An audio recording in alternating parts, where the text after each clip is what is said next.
Muy bien, chicos, buenos días. Vamos a continuar con nuestro avance en los temas de teoría y el día de hoy vamos a hablar sobre el tema que corresponde a la semana 10, adición y eliminación de aminoácidos, y también el ciclo de la urea, que ya lo habíamos visto la semana pasada. Bien, corresponde a la semana 10, semana 2 de nuestra tercera unidad. Y empezamos. ¿Qué cosa? Ya hemos hablado de los aminoácidos y ahora vamos a hablar de la degradación de los aminoácidos, ¿no? Entonces, vamos a entrar en un terreno realmente fascinante de la bioquímica médica, porque hasta ahora habíamos visto cómo el cuerpo construye, ¿no?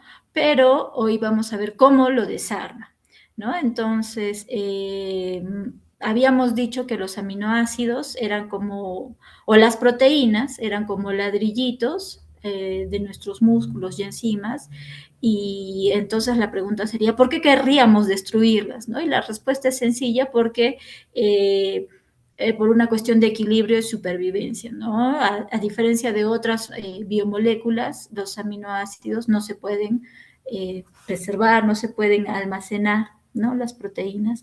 Entonces, ¿cómo se dan estos procesos? Estos procesos en realidad no ocurren al azar.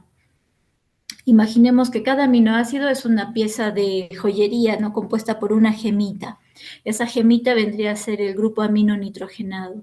Y esa gemita tiene también una montura de oro, ¿no?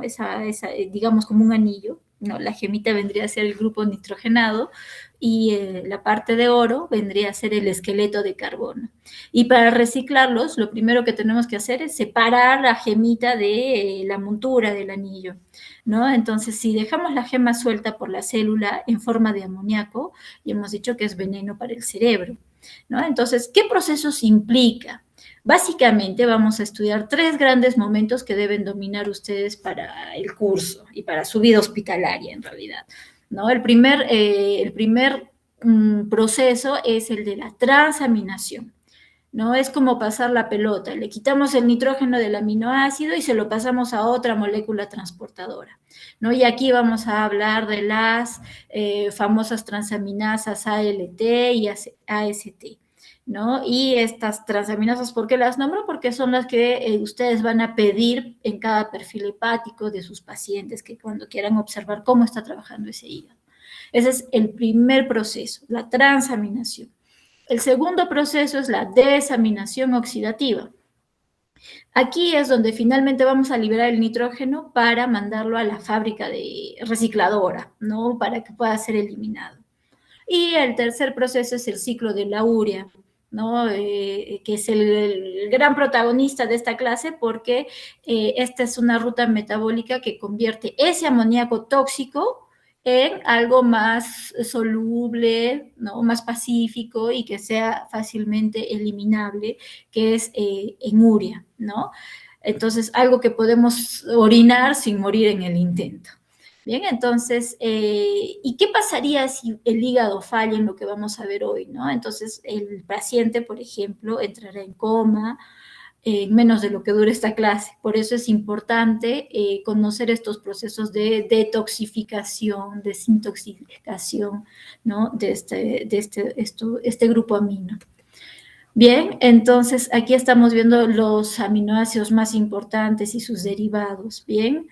Miremos esa red, ¿no? Si alguna vez pensaron que los aminoácidos solo servían para ganar masa muscular, cuando, por ejemplo, van al gimnasio, esta lámina nos ayuda a cambiar un poco esta perspectiva, ¿no? Porque vendría a ser como la central eléctrica de la comunicación celular, ¿no? Imaginémonos que los aminoácidos son como piezas de Lego básicas, ¿no? Como ladrillitos, pero que el cuerpo, con un par de cambios químicos, las convierte en tecnología de punta. Entonces, si miramos, por ejemplo, la arginina arriba, sin ella no hay óxido nítrico. ¿Y qué me importa el óxido nítrico? Sin óxido nítrico, nuestras arterias no se relajarían. Entonces, así es de vital, ¿no? O miremos, por ejemplo, al triptófano, ¿no? Al final de la tarde, su cerebro lo transforma en serotonina para que nos sintamos bien. Y cuando se apaga la luz, esa misma serotonina se va a convertir en, ¿quién nos ayuda? ¿Qué sustancia nos ayuda a dormir? Sí, en la melatonina, ¿no? Para que puedan dormir después de estudiar sus 26 láminas que, por ejemplo, ¿no? Van a durar esta clase, ¿no? Entonces, quiero que nos fijemos en un detalle repetitivo en el esquema. ¿Ven donde dice vitamina B6 o BH4? Esto es importante en la práctica clínica, porque muchas veces el problema no es que falte el aminoácido, sino que falta el ayudante, o mejor dicho, hablando de forma propia, sería la coenzima, ¿no? Por ejemplo, si a un paciente le falta B6, no puede fabricar GABA de manera eficiente. ¿Y qué le pasa a un cerebro sin GABA? Que es nuestro freno natural, ¿no? Entonces empieza a fallar la inhibición y pueden aparecer convulsiones, ¿no? Porque la GABA nos desaltera, ¿no? Un dato que es interesante, por ejemplo, en el término en el campo de la endocrinología, es en la parte inferior, ¿no? La fenilalanina, que la fenilalanina vendría a ser como la abuelita de la adrenalina, ¿no? Pasa por tirosina, luego por dopamina, llega la noradrenalina y finalmente la adrenalina. Entonces, cada vez que sentimos un corrientazo de estrés, por ejemplo, antes de un examen, es nuestro metabolismo de aminoácidos que está trabajando a toda marcha en las glándulas suprarrenales. Así que cuando ven a un paciente con depresión, con problemas de tiroides o con anemia por falta del grupo hemo, por ejemplo, no pensemos solamente en un órgano. Tengamos en cuenta esta lámina, esta diapositiva, y pensemos en la materia prima, ¿no? Porque son importantes estos aminoácidos también. Bien. Vamos a hablar sobre el catabolismo de los aminoácidos porque de esto se trata esta sesión, ¿no? Es importante que entendamos que nuestro cuerpo es un administrador muy eficiente, pero muy estricto también. En bioquímica, lo que no se usa y no se puede guardar, ya sabemos que lamentablemente lo tenemos que destruir. Entonces, imaginemos que nuestro cuerpo es una gran obra de construcción. Los aminoácidos son los ladrillos, ¿no? Como dijimos la clase pasada. Si llegan camiones con ladrillos en la dieta, o si derribamos una pared vieja que vendría a ser una proteína tisular, ¿no? De tejido, los usamos estos ladrillitos nuevos para construir. Pero ¿qué pasa si el patio de la obra se llena de ladrillos y no hay nada más que construir? No tenemos un almacén de estos ladrillos sobrantes. No existe algo así como un tejido de reserva de aminoácidos, ¿no? Entonces, si los dejamos ahí tirados, estorbarían. Por eso es que cualquier aminoácido que exceda las necesidades se degrada de forma rápida, ¿no? Y lleva o tiene más o menos una política de justo a tiempo, ¿no? Entonces, miremos el esquema central. Hablamos la clase pasada de un pool de aminoácidos, ¿no? Que es como una cuenta corriente donde van a ingresar, ¿no? Ingresa o viene de otras fuentes, por ejemplo, ¿no? Lo que comemos o lo que nuestras propias células están formando, reciclando. ¿Y qué tipos de desgastos, por ejemplo, de estos aminoácidos o proteínas podrían haber? Podríamos gastarlos en fabricar nueva piel, en fabricar hormonas, en fabricar bases nitrogenadas para el ADN o también otros compuestos no nitrogenados. Entonces, si el balance entre los ingresos y los gastos, si el saldo es positivo y sobra, el cuerpo no lo puede dejar almacenado en una cuenta a plazo fijo, ¿no? Para el día de mañana. Entonces, se tiene que deshacer y lo manda al catabolismo para sacar energía o convertirlo en grasa o en glucosa, ¿no? Entonces ya sabemos que catabolismo significa destrucción. Pero ¿por qué esto es importante para un médico? Pensemos en un paciente que está en un estado de inanición o con un trauma físico, ¿no? Como hablamos la semana pasada de una paciente embarazada o un paciente que lamentablemente sufrió quemaduras, ¿no? Entonces su cuerpo empezará a degradar su propia proteína tisular, el músculo, para alimentar este pool de aminoácidos y obtener energía de emergencia. Por eso es que un paciente crítico pierde masa muscular de forma rápida. Su metabolismo no puede esperar, prefiere quemar los muebles para poder calentar la casa, ¿no? Entonces, ¿qué está quemando? Está quemando proteínas para obtener aminoácidos. Entonces, esa es la lógica de los aminoácidos, ¿no? O se utilizan para formar algo, para darle alguna utilidad, o el resto lo descarto. Bien. Entonces, observemos bien, ¿no? Este diagrama central que divide el aminoácido en dos colorcitos, ¿no? Azul para el nitrógeno y rojo para el carbono, ¿no?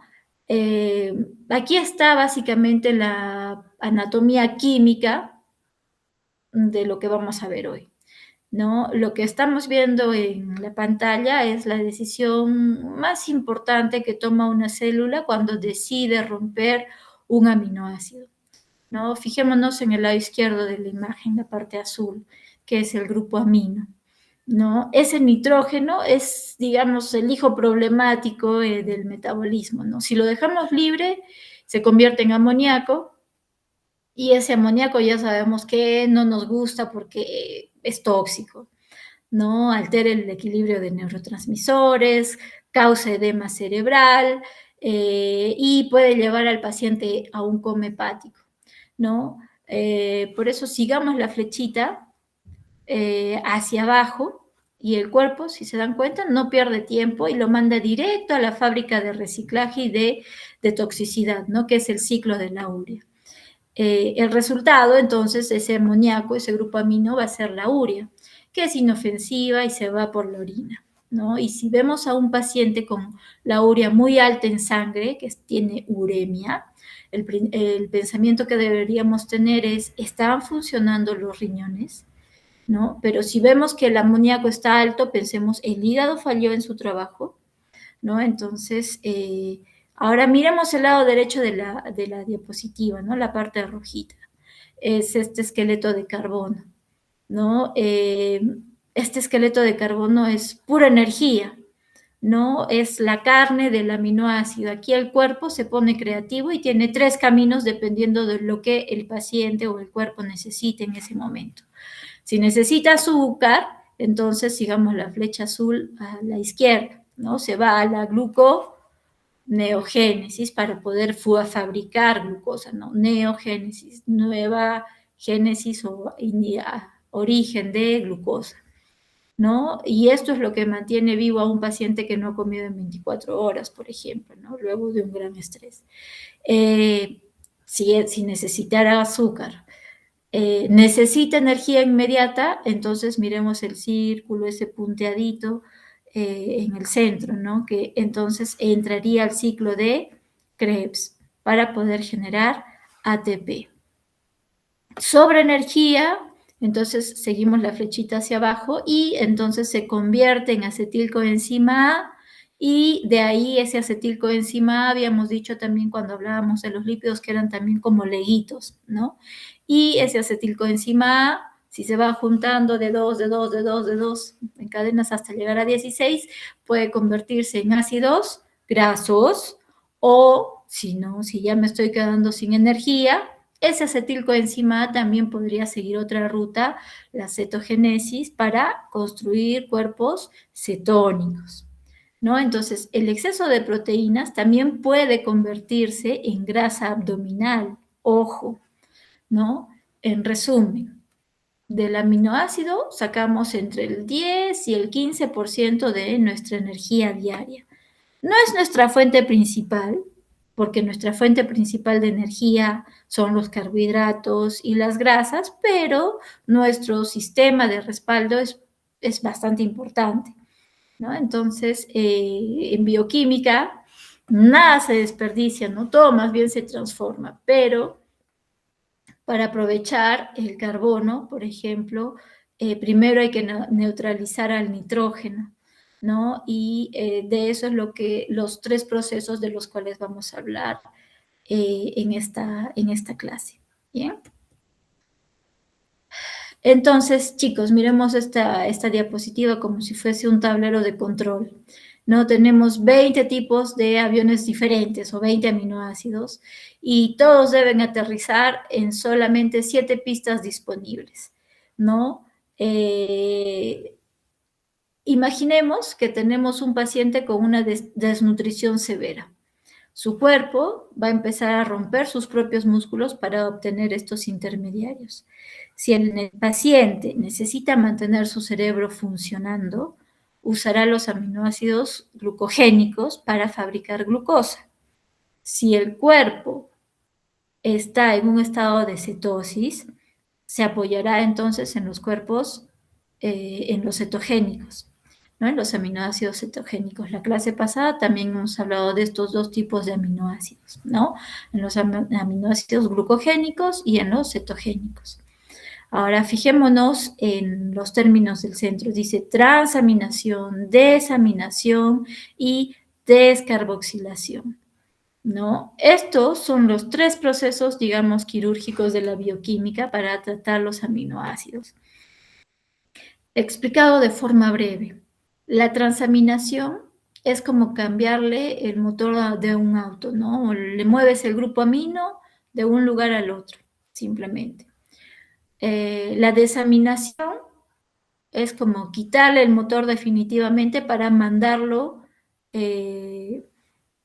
al reciclador, ¿no? Que sería el ciclo de la urea, ¿no? Y la descarboxilación es quitar un grupo carboxilo, como su nombre lo dice, ¿no? Esto suena bastante químico, pero gracias a esta descarboxilación, nosotros podemos sentir placer, porque sí, aquí gracias a la descarboxilación podemos fabricar la dopamina o podemos reaccionar cuando estamos ante una alergia, porque también se fabrica histamina.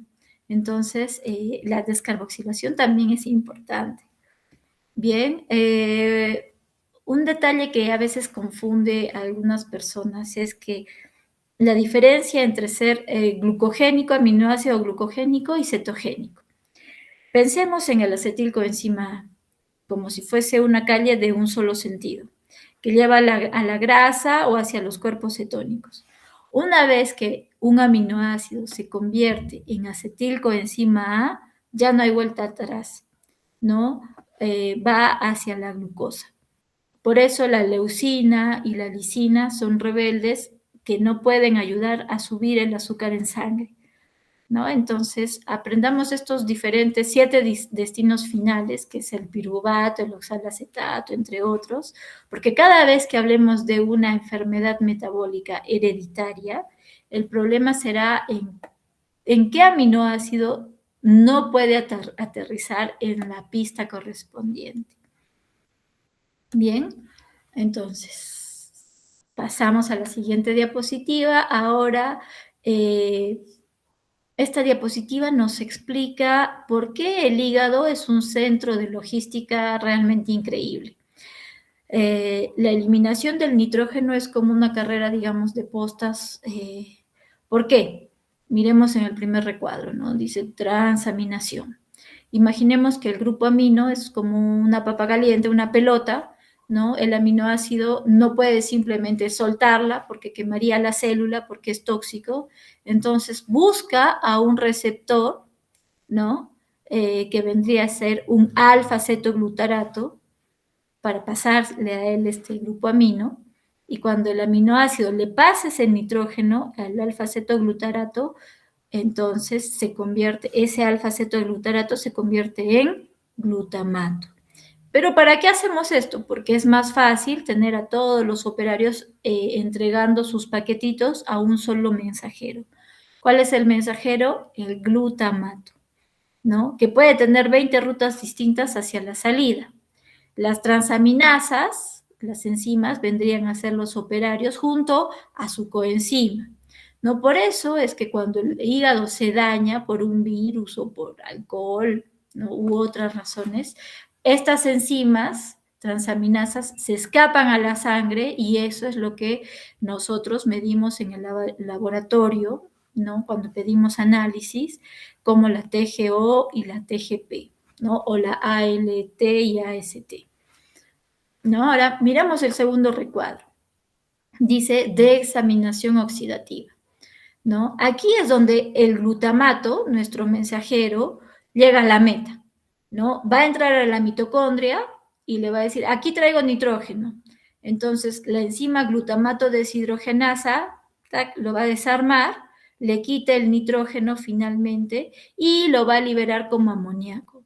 Pero aquí hay un sistema bastante interesante.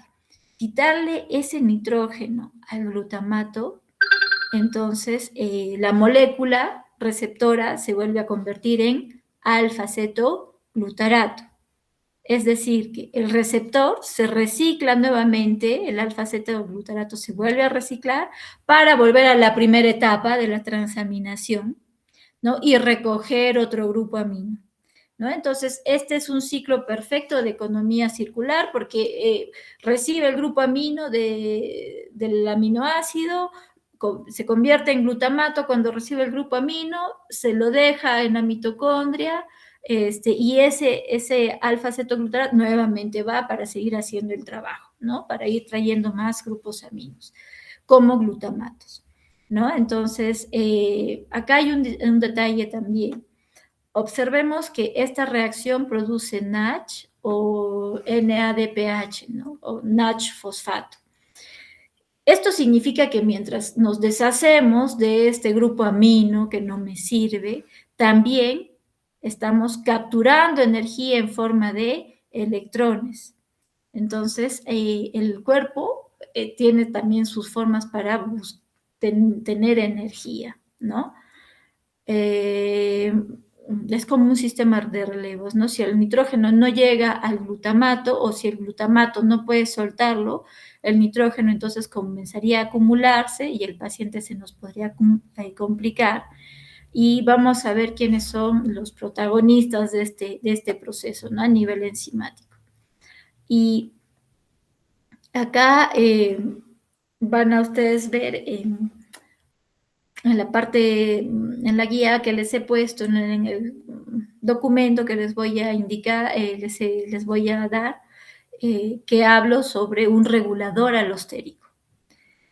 ¿Qué cosa es un regulador alostérico? Imaginemos que una enzima es como una puerta automática, ¿no?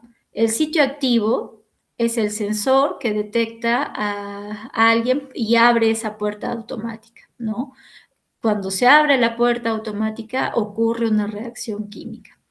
Un regulador alostérico es como un interruptor que está en la pared lejos del sensor de la puerta. Si el regulador es un activador, al presionarlo, la puerta se vuelve muchísimo más sensible y se abre más rápido. Esto es lo que hace este regulador alostérico.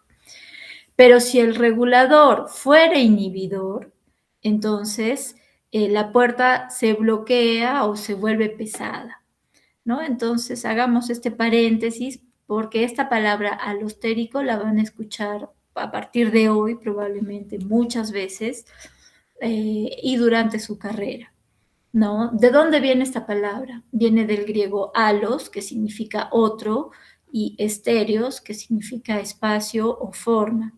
Básicamente, ¿qué significa? Significa que la enzima tiene una especie de cerradura secundaria que puede hacer que esa puerta se abra más rápido o más lento, no sea más pesada.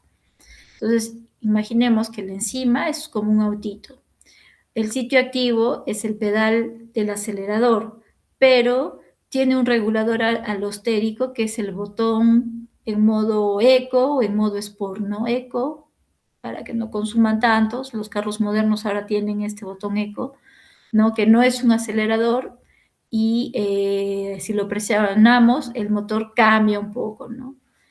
Entonces, en nuestro caso, de la glutamato deshidrogenasa, si el cuerpo usa este sistema, puede decidir si se sigue liberando amoníaco o no. Si hay mucha energía, GTP, por ejemplo, el GTP toca ese botón alostérico y le dice a la enzima, ya estamos llenos de energía, deja de romper glutamato y ponte a descansar, ¿no? Eso es lo que hace en realidad un regulador alostérico. Bien, vamos a hablar de la transaminación, ¿no? Este es, digamos, el corazón un poco de las pruebas de la función hepática que ustedes van a ver en el hospital, ¿no? Y aquí detallamos la química detrás de la alanina aminotransferasa, ¿no? O la ALT, y de la enzima aspartato aminotransferasa o AST, ¿no? Tenemos estos dos cuadros comparativos y esta es una diapositiva, como les decía, importante para el hospital, ¿no? Porque aquí están los fundamentos de lo que ustedes van a pedir en las órdenes de laboratorio como perfil hepático, ¿no? Miremos primero el cuadro de la izquierda, dice la ALT o la transaminasa glutámico pirúvica, ¿no? La alanina, que viene del músculo, llega al hígado y le va a entregar su nitrógeno, ¿no? ¿A quién? Al alfa-cetoglutarato. ¿Y qué queda de la alanina? Entonces queda piruvato. Ese piruvato, como recordarán en las clases del metabolismo de los carbohidratos, es la materia prima para fabricar glucosa nueva. Por eso, cuando ustedes están en ayuno, la reacción es la que evita que, por ejemplo, esta reacción es la que evita que nos desmayemos por hipoglucemia. Ahora, miremos el cuadro de la derecha, ¿no? La AST o la transaminasa glutámico oxalacética. Aquí el aspartato le va a entregar el nitrógeno y se va a convertir en oxalacetato, ¿no? Y quiero que nos fijemos en un detalle que es una pregunta física para el examen. El aspartato es el mensajero que lleva el nitrógeno directamente al ciclo de la urea. Es como un pase directo, ¿no? Hacia la zona de eliminación de toxinas, ¿no? Ven ese círculo rosa un poco en el centro que dice PLP. Ya, ese PLP también lo hemos hablado antes, es el piridoxalfosfato, dicho en otras palabras, vitamina 6. Sin esta vitamina, las transaminasas son como un carro, pero sin llantas, ¿no? Quien hace realmente el trabajo es esta coenzima, ¿no? Si tenemos un paciente alcohólico crónico con déficit vitamínico, sus transaminasas no van a funcionar bien y el metabolismo de las proteínas estaría bloqueado, ¿no? Entonces, cuando vean la ALT, la alanina, muy elevada, pensemos primero en el hígado, ¿no? ALTL, acuérdense un poco del liver, ¿no? O hígado en inglés, ¿no? Y cuando vean la AST, la aspartato elevada, ¿no? Acá pensemos más que puede ser el hígado, pero también puede ser un infarto al corazón o una lesión muscular severa. ¿Listo? Entonces, recordemos, el amino pierde su nitrógeno, se va a convertir en un cetoácido, ¿no? Correspondiente a alanina, a piruvato. Aspartato se va a convertir a oxalacetato, ¿no? O u oxalocetato, ¿no? Así de sencillo, así de simple. ¿Bien? A ver, acá todo ocurre en el hígado excepto estos tres aminoácidos o tres amigos, ¿no? La valina, la leucina y la isoleucina. Estos son los famosos BCAA que los pacientes que van al gimnasio compran en estos tarros enormes, ¿no? Gigantes para hacer crecer más rápido sus músculos, ¿no? ¿Por qué el hígado los deja pasar de largo a esta valina, leucina e isoleucina? ¿No? Porque el hígado, a pesar de ser el laboratorio del cuerpo, no tiene la llave para poder abrir estos aminoácidos. ¿A qué me refiero? A que no tiene la enzima, la transaminasa específica en cantidades suficientes. Así que estos tres viajan por sangre hasta llegar al músculo esquelético. Ahora, miremos el flujo de la lámina, ¿no? El músculo toma estos aminoácidos de la dieta, usa la PLP, ¿no? O la vitamina B6 para quitarles el nitrógeno. Ese nitrógeno se lo queda el glutamato, ¿no? Y aquí viene un truco de magia metabólica, ¿no? El músculo no puede hacer el ciclo de la urea. Entonces, ¿qué hace con ese nitrógeno sobrante? Se lo va a pasar al piruvato, que es, digamos, la fábrica de alanina, y lo va a mandar por delivery de vuelta nuevamente al hígado para que él se encargue de sacar, de desintoxicarlo, ¿no? Digamos, es un trabajo en equipo entre los bíceps y el hígado, ¿no? Entre nuestros músculos y el hígado, ¿no? Entonces, acá algo para recordar también, ¿no? Por ejemplo, si un recién nacido llega con un olor dulce en la orina, como a jarabe de azúcar, ¿no? Pensemos en esta diapositiva. ¿Por qué? Porque significa que sus enzimas no pueden procesar estos cetoácidos de cadena ramificada. Y esta característica de este olor dulce en orina o azúcar quemada, algunos también les dicen, es una emergencia médica porque estos ácidos acumulados van a freír, digamos, de alguna forma decirlo, al cerebro del bebé. Entonces, esta ruta que parece, les hablaba al principio, ¿no? Del suplemento de gimnasio, termina siendo la clave para salvar una vida en neonatología. Bien. Bien, ahora estamos viendo la gran estación, ¿no? De depuración del nitrógeno. Si entendemos esta diapositiva, entendemos el 80% de la patología metabólica del hígado, ¿no? Y aquí vamos a seguir las flechas como si fueran una ruta de caminos, ¿no? A ver, primero tenemos la ruta número 1, que es el delivery del músculo, ¿no? En la parte izquierda. Miremos este músculo, ¿no? Está trabajando, está rompiendo proteínas, está haciendo deporte, ejercicio, pero tiene un problema. Tiene el problema que el nitrógeno sobrante, él no sabe qué hacer con él, entonces, ¿qué hace? Se lo pega al piruvato y fabrica entonces alanina, y esa alanina es como un camión de carga blindado que va a viajar por la sangre sin causar daño y nuevamente lo va a llevar al hígado.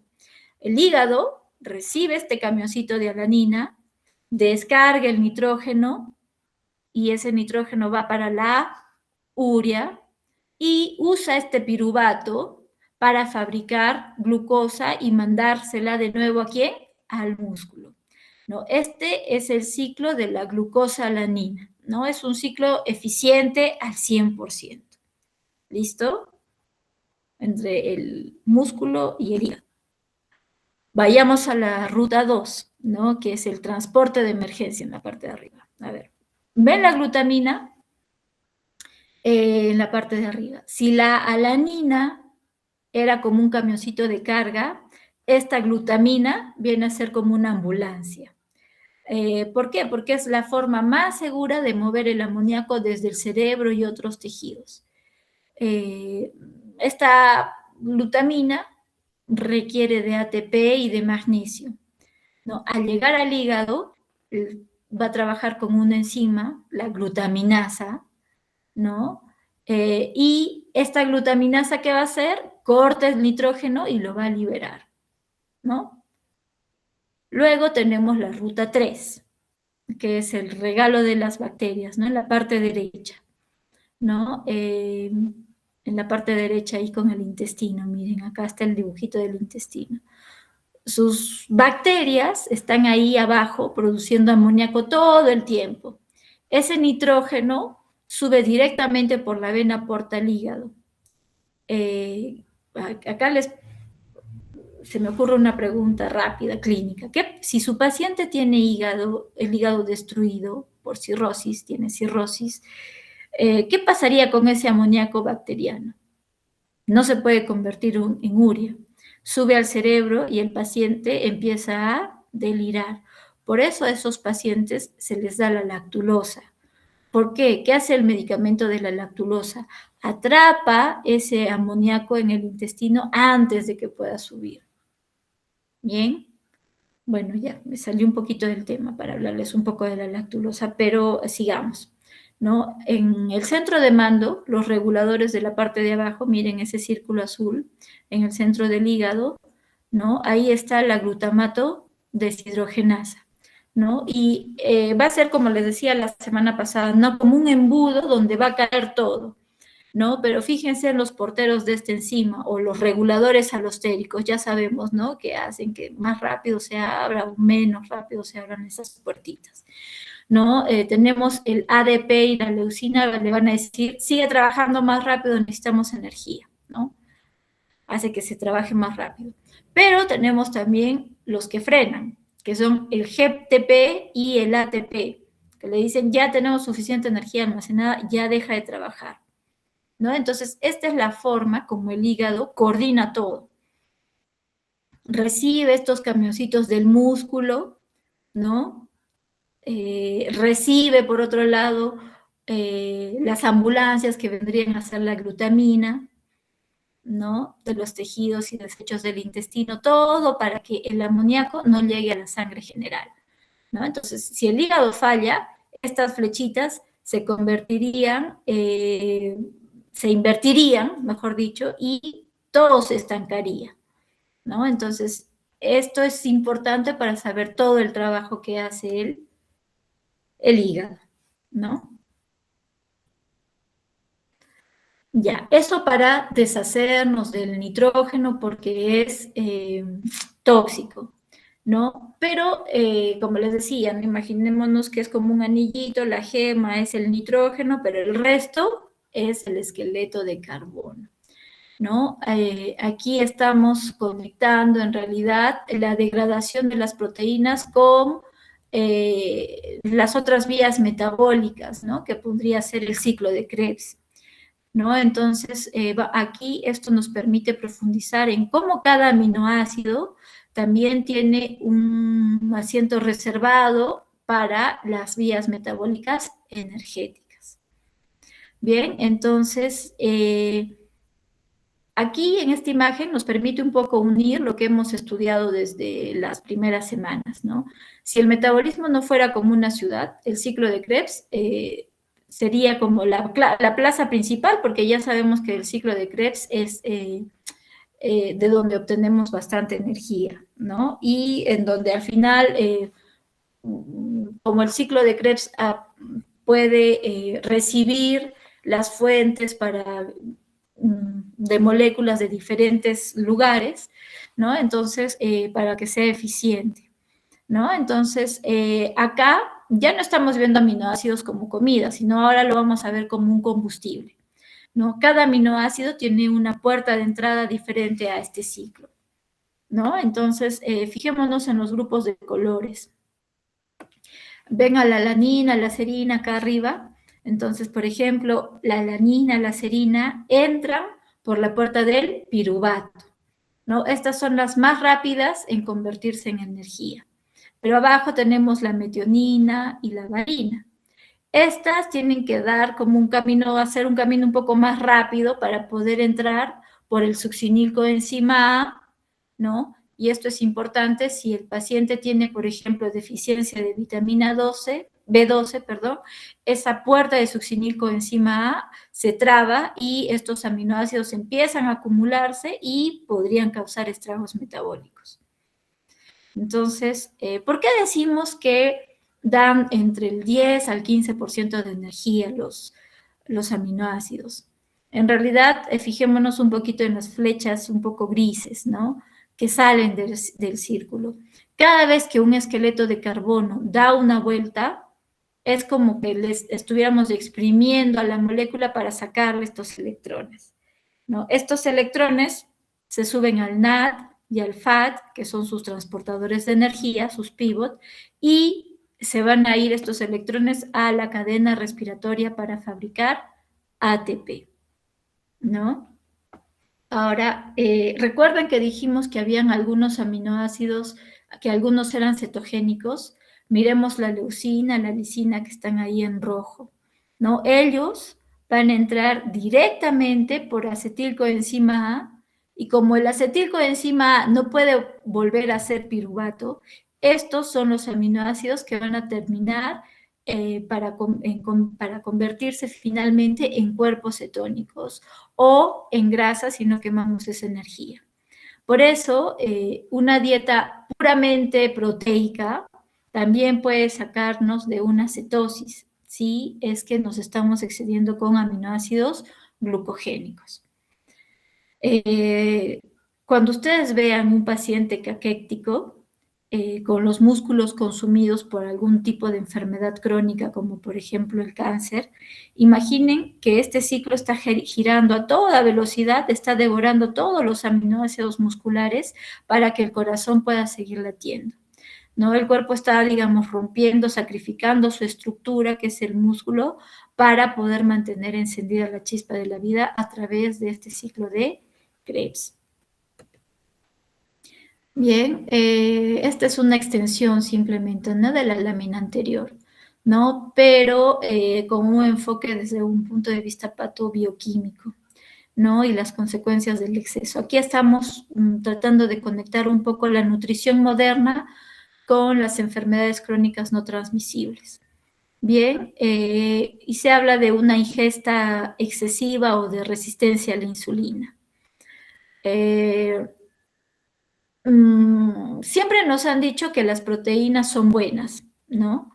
Pero también, también, así como pueden construir, les dije en la clase pasada, también pueden destruir, ¿no? Porque la dosis puede convertirse en un veneno. Y aquí vemos, por ejemplo, qué sucede cuando el paciente abusa de suplementos o de dietas hiperproteicas sin control, ¿no? Observemos el centro.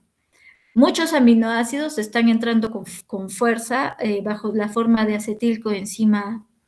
Esto es como intentar meter a 100 personas en un ascensor para 5, ¿no? El ciclo de Krebs, ¿qué va a hacer? Se va a saturar.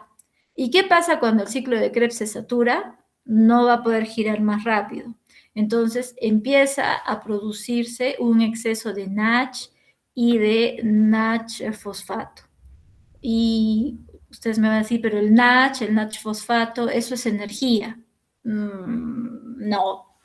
En una célula sedentaria, ese exceso de electrones se va a escapar y va a formar radicales libres, ¿no?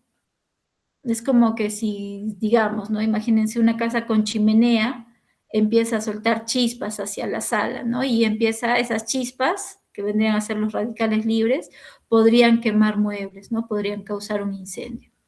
Ahora, fijémonos en el cuadrito de la derecha. Aquí está la conexión que pocas a veces podemos entender. El exceso de carbonos de la proteína termina convirtiéndose en ácidos grasos. ¿Listo? Esta grasa no se va a quedar tranquila. Se va a meter en el músculo y también se va a meter en el hígado. Y este exceso de grasa va a estorbar la señal del receptor de la insulina. Como resultado, entonces, vamos a tener resistencia a la insulina. Entonces, demasiada carne también, entonces, ¿qué significa? Que puede llevarnos a un estado prediabético por esta vía, ¿no? Un dato que puede interesar en oncología es que la ingesta excesiva de proteínas mantiene encendido a un interruptor llamado mTOR, MTOR, ¿no? Es como darle, digamos, esteroides a las células precancerosas para que crezcan más rápido. Entonces, algo que tenemos que rescatar de esta diapositiva es que los aminoácidos sí son maravillosos para construir y dar energía, pero si saturamos la maquinaria vamos a convertir esta bendición bioquímica en un riesgo de cáncer, ¿no? O en una enfermedad cardiovascular.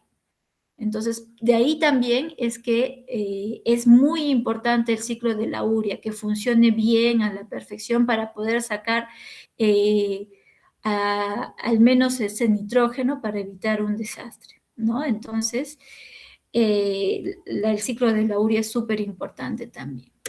Bien. Bien, acá vamos a analizar el escenario opuesto a la diapositiva anterior, ¿no? ¿Qué pasa en un estado de carencia energética y cuál es el papel salvavidas de la gluconeogénesis a partir de los aminoácidos? Bien, aquí es donde la bioquímica se encuentra con la supervivencia, ¿no? Imaginemos que llega un paciente que lleva 3 días sin comer, ¿no? O un paciente con anorexia nerviosa, ¿no? Sus reservas de glucógeno en el hígado ya se acabaron durante las primeras 24 horas, perdón. Y entonces el cerebro comienza a gritar, ¿no? Necesito glucosa, necesito energía. ¿Y de dónde saca el cuerpo si ya no tiene azúcar? Entonces miremos el esquema, ¿no? El cuerpo va a empezar a comerse a sí mismo, ¿no? Entonces va a activar la gluconeogénesis.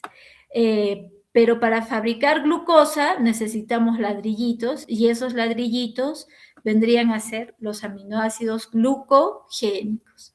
Entonces, fijémonos en la flechita roja, ¿no? El músculo empieza a soltar alanina y glutamina. Y estos aminoácidos viajan al hígado, van a entrar al ciclo de Krebs, suben por el oxalacetato y ¡pum!, ¿no? El hígado fabrica glucosa nueva para que ese paciente no entre en un coma hipoglucémico. Bien, entonces notemos que en el recuadro celeste dice ayuno prolongado, inanición, ¿no? Porque en estas condiciones el cuerpo es capaz de sacrificar sus propias enzimas y sus propios músculos para poder mantener el corazón latiendo o nuestros órganos que necesitan constantemente de aporte energético para que funcionen bien, ¿no? Entonces, cuando veamos a un paciente desnutrido, no solamente pensemos en que le falta comida, sino que pensemos también en que su ciclo de Krebs está funcionando a base de romper sus propias proteínas musculares y el nitrógeno que sobra de este proceso de romper su músculo es lo que vamos a ver ahora, ¿no? Vamos a ver cómo se expulsa y por qué en un paciente débil un exceso de amoníaco por romper tanto el músculo puede ser fatal, ¿no? Entonces, acá estamos viendo que el ciclo de Krebs puede girar para dar energía o para dar glucosa, dependiendo si el paciente ha comido o no, ¿no? Y esta flexibilidad, ¿no?, es la que los mantiene vivos, ¿no? A ver, ahora estamos cerrando un poquito más, ¿no?, el estado del ayuno y nos estamos enfocando hacia la cetogénesis, ¿no? Y acá es el complemento necesario para entender por qué algunos aminoácidos no pueden ayudarnos a fabricar azúcar, ¿no? Pero sí a fabricar el combustible de emergencia para el cerebro y el corazón, ¿no? Entonces, ya vimos cómo fabricamos glucosa para el cerebro, pero ¿qué pasa si el ayuno se prolonga por más días? ¿No? El cuerpo no puede seguir destruyendo todo el músculo para dar glucosa, o nos quedaríamos, digamos, ¿no?, sin corazón, sin pulmones, ¿no? Entonces, miremos el lado derecho de la lámina. Aquí entran los aminoácidos cetogénicos, ¿no? Recuadro un poco amarillo, naranja, ¿no? Aminoácidos cetogénicos. Y fijémonos en la leucina y la lisina, ¿no? Ellas van a decir, no puedo darte azúcar, pero puedo darte una alternativa, ¿no? Y entonces esta leucina, esta lisina, se van a convertir directamente en acetilcoenzima A o en acetoacetilcoenzima A. Y aquí ocurre algo fascinante. En lugar de entrar al ciclo de Krebs, que está un poco lento porque el oxalacetato se fue a fabricar más glucosa, ¿no? Estos carbonos de acetilcoenzima A o acetoacetilcoenzima A se van a juntar en el hígado para formar los cuerpos cetónicos, que ya dijimos, ¿no?, que eran nuestras últimas reservas de energía, ¿no? Que básicamente nuestro hígado le va a enviar al cerebro y al corazón.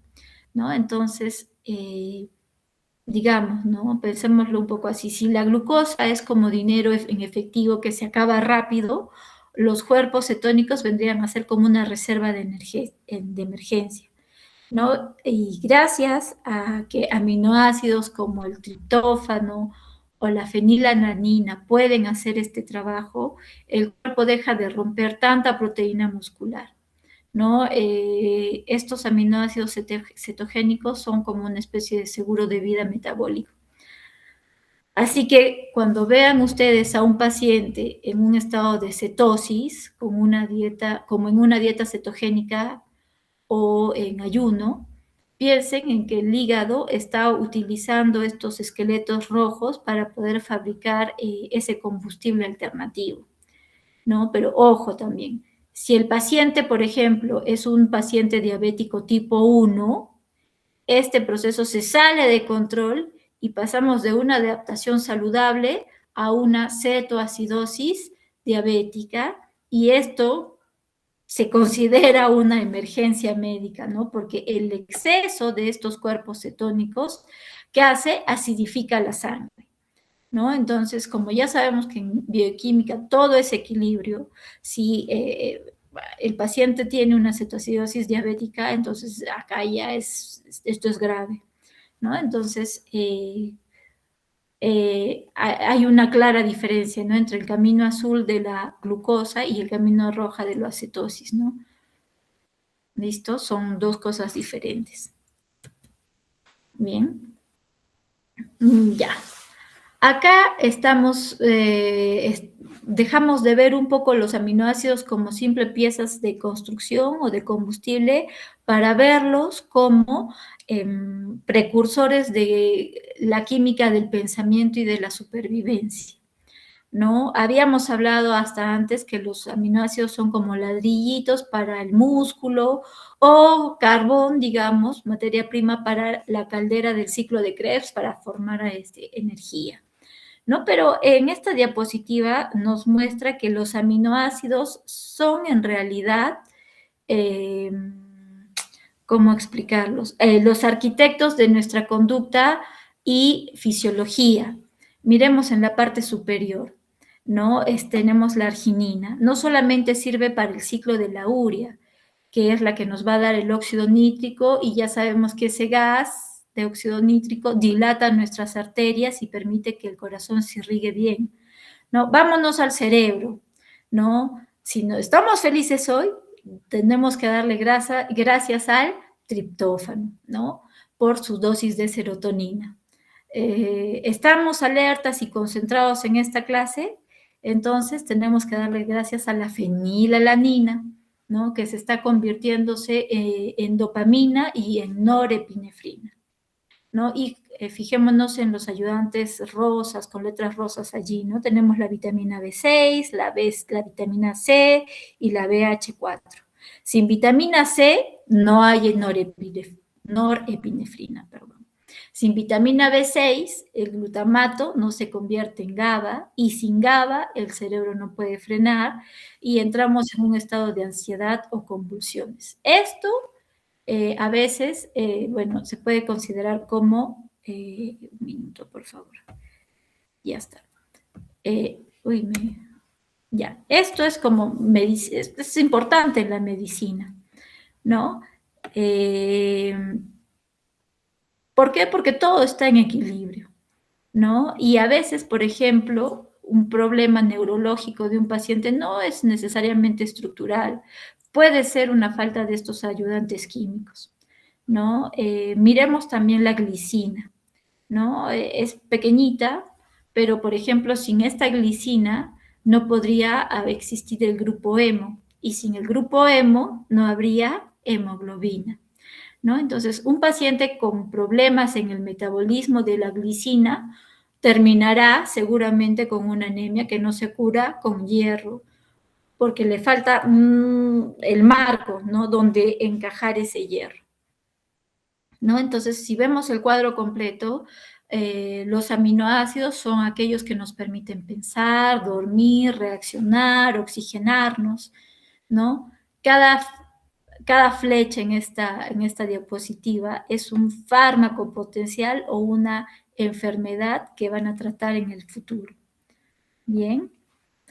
Y ahora sí vamos a entrar al ciclo de la urea.